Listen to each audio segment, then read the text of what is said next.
huge, vast quantities of poo in the gym. Almost throwing up, and I was like, within gagging to get home. Oh my god, it's so bad for me. About 4 or 5 of these.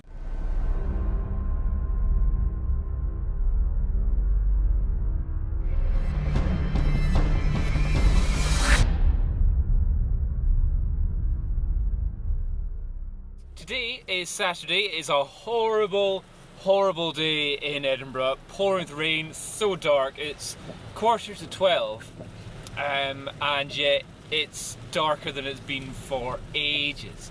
And anyway, the thing is, I'm off to the gym, and it's a heavy day today of squats and deadlifts. The main exercise on the Wendler 531 boring but big Teen Nation 3-month challenge that I'm doing. Whew, lots of words there. It's my 531 day of squats, where I do 1 rep on, so 5 on 100, 3 on 110, then 1 on 125, and then it goes on to deadlifts, where I do 5 sets of 10 reps at 80 kilograms, then I do hanging leg raises afterwards. The last workout that I did was bench press, but the one before that was deadlift, where I did 1 on 155, and then I did 5 sets of 10 reps of 65 kilograms of squats, and that absolutely destroyed my legs. Like I've said many times, that whenever I go to the gym, I'm not usually sore after a workout, because I'm usually just doing strength-based stuff, so it's just 1, 2, 3, 4 reps kind of stuff. But when you're doing 10 reps, and also what I was doing, because 65 kilograms didn't feel that heavy, I made sure I only had a maximum of a minute rest in between sets, and then going straight back into it. And some of the sets took like almost a minute to do, and I tried to do some pause squats and all that, so I really increased the time under tension and the difficulty of the exercise rather than the weight of the exercise. So it absolutely destroyed my legs. Anyway, yesterday I was fasting. I was trying to do a 36-hour fast. Did that yesterday evening. It was a lovely sunny evening. Went and did some hill sprints with Kim. She won't be happy that I'm showing that video, so I won't show that one. But we did a couple of sets of around about 20-second all-out sprints uphill or around Arthur's Seat, which was good. I did it with her. Going at her pace was easy. Then I tried to do ones where I was overtaking her as far as I could.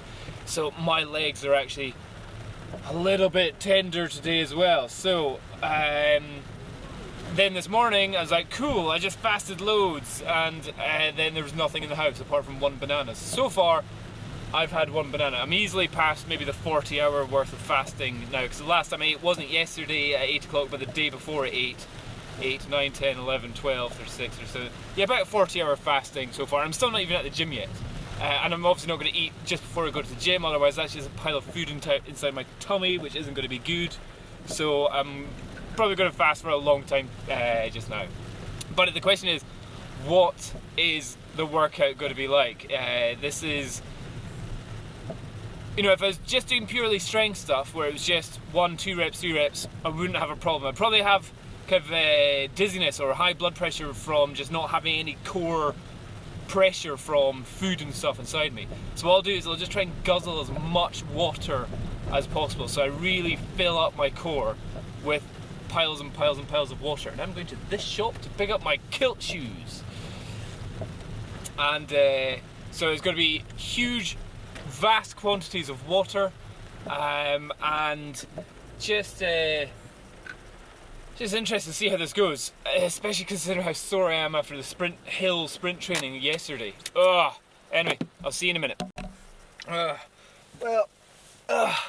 Contrary to expectation there, just come out of the gym, and 100% I can say fasting for 36 hours, 40 odd hours just now, didn't have an effect on my workout intensity, my workout focus, my workout anything, because I absolutely destroyed it in the gym there. I smashed it so hard. Like, I followed the program to the letter, and on the 5-3-1 bit of the squats, I was like, oh man, am I going to be able to do 125? Did it. I was like, cool, awesome. And now, after I do that, I'm meant to just go and start doing the deadlifts, but I was like, that was easy, let's do it again. So I managed to do it again, and I did 2 reps on 125. So I was like, score, and that's after all the hill sprints I did yesterday. So I'm like, happy days. And then went and did the deadlifts, 80 kilograms, as light as anything. So trying to keep the rest intervals as short as possible and the speed of it quite fast as well, because I'm always very slow in my deadlifts. But doing 80 kilograms, I have the potential of doing it faster, because I've got much less fear that it's going to hurt my back in any way.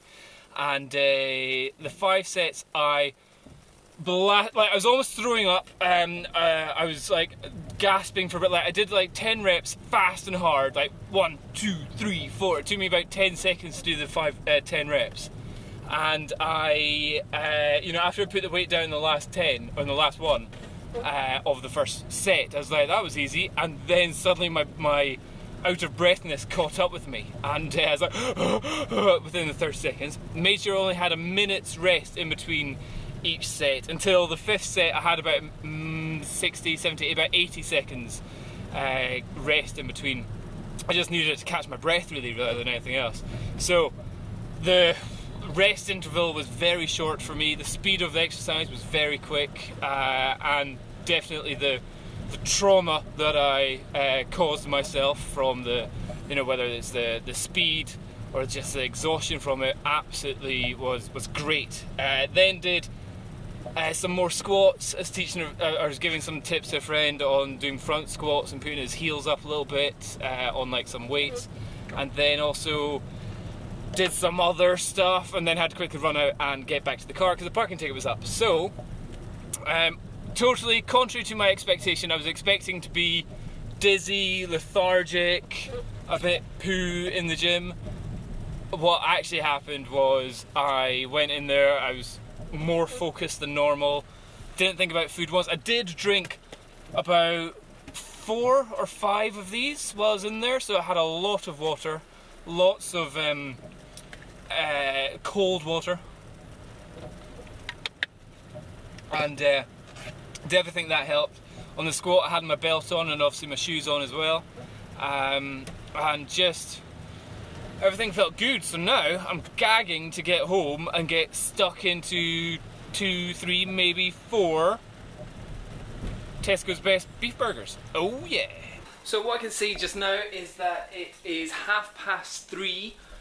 The last time I ate was not yesterday but the day before at around about 8 o'clock, so 3, 4, 5, 6, 7, 8. So 48 hours minus 5, 43 hours worth of fasting there, and both did hill sprint training and squats and deadlifts this morning, or just before, and feel absolutely fine. It really is that the second day of fasting is so much easier than the first day, and I think that's because, not so much because your blood sugar level is low, it's because it's not dropping. I would say the hunger and desire for food that you have on the first day of fasting is always just because your blood sugar is going from 5.5 down to 3.4, wherever it is, and it's that dropping which really kind of heightens hunger and heightens you wanting to eat more stuff. But anyway, so I've done a big workout, done a big fast. It's time to destroy the fast. So whenever I say breaking the fast, I always say you should do it after a good workout, but I'm having lots of meat, lots of carbs, lots of cheese, lots of, oh my god, it's so bad for me, ketchup, lots of mayonnaise, probably have an apple, banana, anything else? This is the first part anyway.